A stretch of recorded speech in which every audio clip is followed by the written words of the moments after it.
Hey guys, welcome to another blog. আশা করি তোমরা সবাই ভালো আছো। আমরাও কিন্তু ভালোই আছি। হ্যাঁ, ভালো তো থাকতেই হবে, কারণ দেখতেই পাচ্ছ অনিকেতের জন্মদিন। হ্যাঁ, আজকের ব্লগটা কিন্তু মধ্যরাত থেকে শুরু করছি, অর্থাৎ জন্মদিনের আগের দিন মিডনাইটে 12টা বাজার সময় আমরা একটা ছোট সেলিব্রেশন করেই থাকি। বেসিক্যালি যবে থেকে বিয়ে হয়েছে তবে থেকে তো মিডনাইটে মোটামুটি কেক কাটে।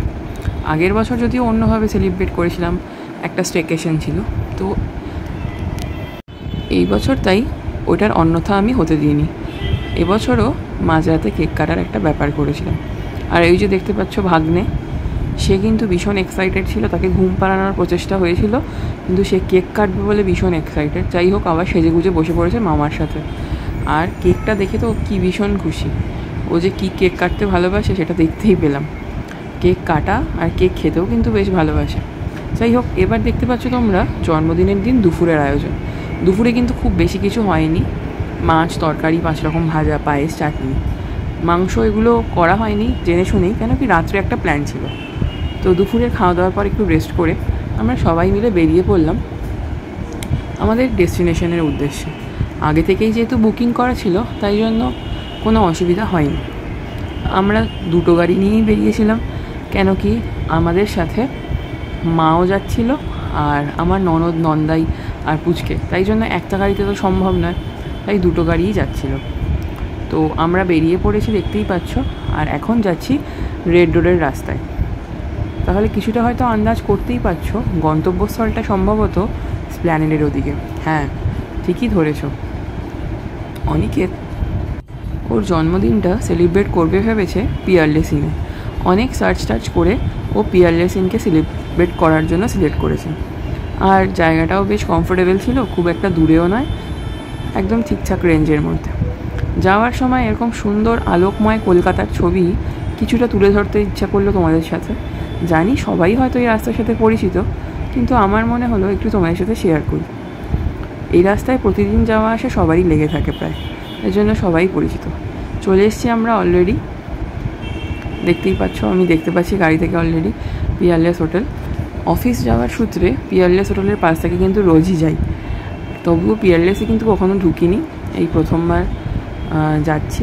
তো দেখো অলরেডি ঢুকে পড়ছি। এখানে কিন্তু ওদের গাড়ি পার্কিং করার বেশ ভালো স্পেস রয়েছে।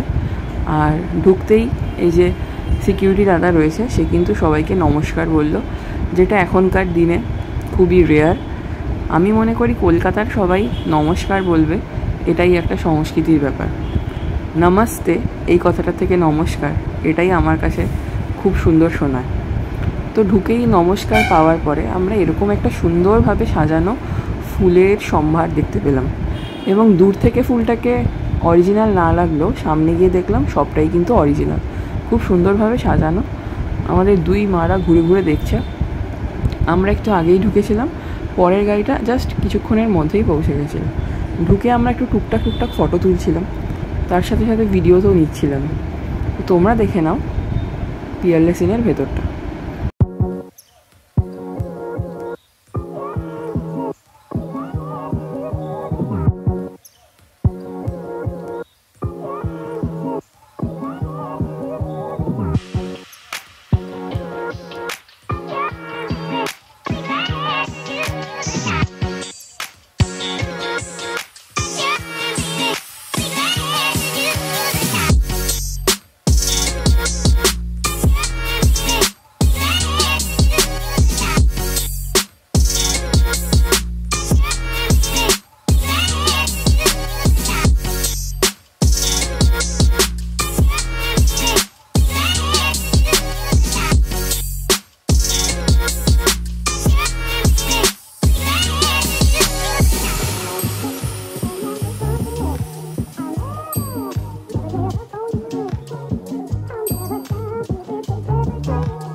পিয়ারলেসে কিন্তু বেশ কিছু অপশান আছে, যেমন তার মধ্যে আহেলি, ওশিয়ানিক এগুলো রয়েছে। তো আহেলি যেহেতু বেঙ্গলি কুইজিন, আমরা তাই জন্য ওশিয়ানিক চুজ করেছিলাম। এখানের বাফেটটাই আমরা চুজ করেছিলাম, যে যার ইচ্ছে মতো নিয়ে খেতে পারবে। তো ঢুকেই দেখলাম কতগুলো ডেজার্ট সাজানো রয়েছে। তো আমরা গিয়ে আগে বসে পড়ি। আর এই যে দেখতে পাচ্ছ ধুতি পাঞ্জাবি পরা ছেলেটি, ওর নাম স্পন্দন, ওই কিন্তু আমাদের অ্যাসিস্ট করেছিল এবং খুব ভালো বিহেভিয়ার, আই মাস্ট সে। মানে যেরকম ওর পোশাকটা ছিল, বাঙালিরা যেরকম আতিথেয়তা করতে খুব ভালোবাসে, ও কিন্তু ওরকম আতিথেয়তা আমাদের সাথে করেছিল। আর স্টার্টারে ছিল বড়া পাও, যদিও এটা নন বেঙ্গলি টাইপের খাবার, আমি কখনোই খাইনি, কিন্তু কালকে এক কামড় খাওয়ার পর আমি সেকেন্ড টাইম নিয়েছিলাম। আর দেখতেই পাচ্ছ এখানে fish, chicken, biryani, C fish actually ছিল, তাছাড়াও ভেন্ডি মশলা, আর ওই স্পিনাচ কর্ন বেকড, এঁচড় ডালনা, এরকম অনেক ভ্যারাইটি অফ মেনু ছিল। পনির ছিল, ডাল ছিল, আর প্লেন রাইস তো ছিলই। তো আমার কিন্তু বেশ ভালোই লেগেছে মেনুর ভ্যারাইটিটা। সব সময় সব জায়গাতে কন্টিনেন্টাল অথবা চাইনিজ বেশি থাকে, এখানে কিন্তু যেরকম নুডলস ছিল, সেরকম স্যুপ ছিল, সেরকমই বাঙালিদের বা মুগলাই কিছু খাবারও রাখা হয়েছিল, কেন কি এখানে সব রকমের গেস্টরাই এসে থাকে। আর এটা হলো স্যালাড কাউন্টার, এখানে স্যালাড ছিল আর এদিকে দহি বড়াও ছিল। তো যে যার ইচ্ছে মতো খেতে শুরু করেছে, আর ওরাও কিন্তু এসে অলরেডি খেতে বসে পড়েছে, কেন সবাই একটুখানি খিদে পেয়ে গেছিলো। যাই হোক, দেখতেই পাচ্ছ আমাদের প্লেটে সব নিয়ে বসে পড়েছে। আর এই যে বললাম, স্পন্দন কিন্তু খুব ভালো করে আমাদেরকে আতিথেয়তা করে আপ্যায়ন করেছে।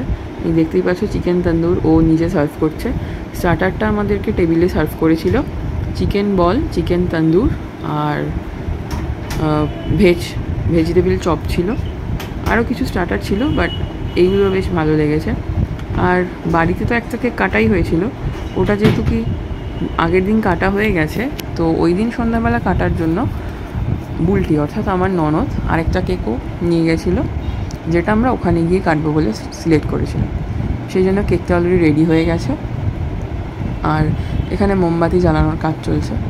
তো আমরা স্পন্দনকে বলাতে ও কিন্তু একটা সুন্দর করে মিউজিক অ্যারেঞ্জ করে দিয়েছিল, তো আমরা সেটার সাথে সাথে কেক কেটে নিয়েছি।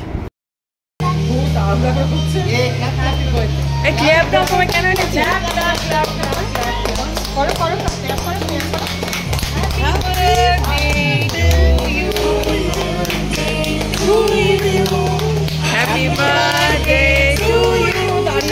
Happy birthday, dear Monica. Happy birthday to you.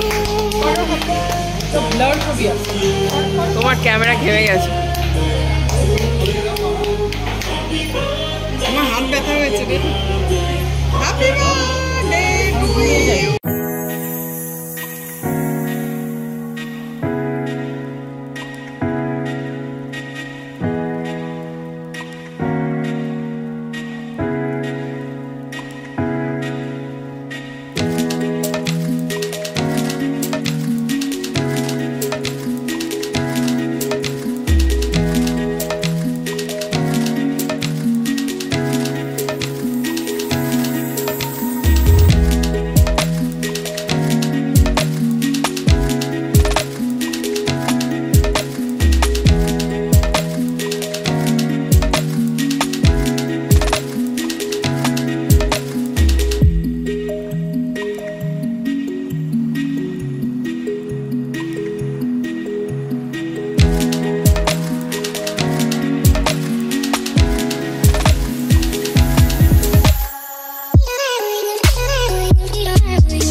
এরপর আমাদের তো খাওয়া দাওয়া মোটামুটি হয়ে গেল। আর এরপর পিয়ারলেসিন থেকে একটা কমপ্লিমেন্টারি কেক ওরা দেবে বলেছিল, সেটারই অ্যারেঞ্জমেন্ট ওরা করেছে।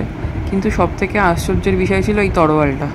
এটা নাকি আহেলির ওখানে থেকে এনেছে এদিকে ওশিয়ানিকে, আর এটা 15 বছরের পুরনো, এটাই বললো আমাদেরকে ওই স্পন্দন। তো যাই হোক, এই যে কেকটা, আর অনিকেত কিন্তু এই তরোয়ালটা নিয়ে বেশ নিজেকে অন্যরকম একটা ফিল করতে শুরু করেছিল, বোঝাই যাচ্ছিলো।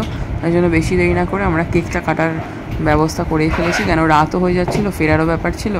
এখানে তরোয়ালটা কোন দিকে থাকবে সেটা নিয়ে একটা বেশ কনফিউশন তৈরি হয়েছে, আর তরোয়ালের সোজা দিক কোনটা উল্টো দিক কোনটা, যাই হোক তো সব কিছু ভালোই আমাদের হয়ে গেল। আর এই লাস্ট কেক কাটাটা চলবে এখন। তো আশা করছি ব্লগটা তোমাদের ভালো লেগেছে। এইভাবেই আমরা গোটা দিনটা বার্থডে সেলিব্রেট করলাম,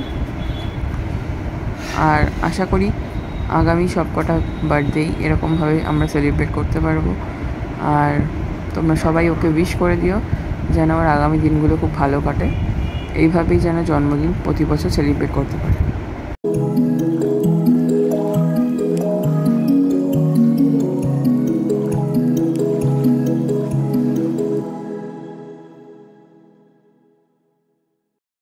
রাত তখন মাত্র 11টা বাজে। আমরা সব কিছু কমপ্লিট করে ফটো সেশন করে তারপর ওখান থেকে বেরোলাম। আর তোমাদের সাথে একটু ক্লিপ শেয়ার করছি, কারণ এই যে ফাঁকা কলকাতার রাস্তা, এটার কিন্তু সৌন্দর্য এক আলাদা। রাতের অন্ধকারের সাথে কলকাতার রাস্তার এই স্ট্রিট লাইট মিশে একটা অন্যরকম সৌন্দর্য তৈরি করেছে। আশা করি ব্লগটা ভালো লেগেছে, ভালো লাগলে লাইক কমেন্ট শেয়ার করে দিন। আর সকলে খুব ভালো থেকো। Till then, take care, tata, bye bye. দেখা হবে নতুন কোনো ব্লগে।